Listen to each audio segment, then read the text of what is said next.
അഹമ്മദാബാദിൽ തകർന്നു വീണ വിമാനത്തിലുണ്ടായിരുന്ന മരിച്ച പത്തനംതിട്ട സ്വദേശിനിയും നഴ്സുമായ രഞ്ജിതയുടെ മൃതദേഹം DNA പരിശോധനയ്ക്ക് ശേഷം വിട്ടുനൽകും. നാട്ടിലേക്ക് തിരിച്ചുവരാൻ PSC നിയമനത്തിൽ നിന്ന് അവധിയെടുത്ത പേപ്പറുകൾ ശരിയാക്കാനായിരുന്നു രഞ്ജിത എത്തിയത്. കഴിഞ്ഞ ദിവസമാണ് നിറച്ചിരികളുമായി രഞ്ജിത മടങ്ങിയത്. ഖത്തറിലായിരുന്നു രഞ്ജിത ആദ്യം ജോലിക്ക് കയറിയത്.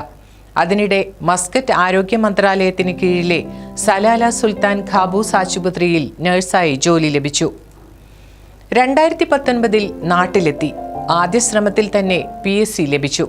അങ്ങനെ കോഴഞ്ചേരി ജില്ലാ ആശുപത്രിയിൽ 1 മാസക്കാലം നഴ്സായി ജോലി ചെയ്തു.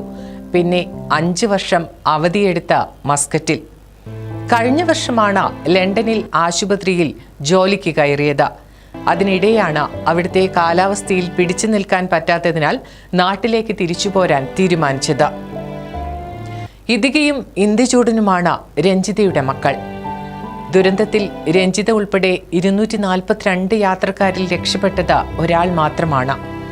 2 പൈലറ്റുമാരും 10 ക്യാബിൻ ക്രൂവും യാത്രക്കാരും ഉൾപ്പെടെ 242 പേരാണ് വിമാനത്തിലുണ്ടായിരുന്നത്. ബോയിംഗ് 787 വിമാനത്തെ സർവീസ് നടത്തുന്നവയിൽ ഏറ്റവും അത്യാധുനിക വിമാനമെന്നാണ് വിശേഷിപ്പിച്ചിരുന്നത്. ടേക്ക് ഓഫ് ചെയ്ത നിമിഷങ്ങൾക്കകം തകർന്നു വീണ വിമാനം അഗ്നിഗോളമാവുകയായിരുന്നു.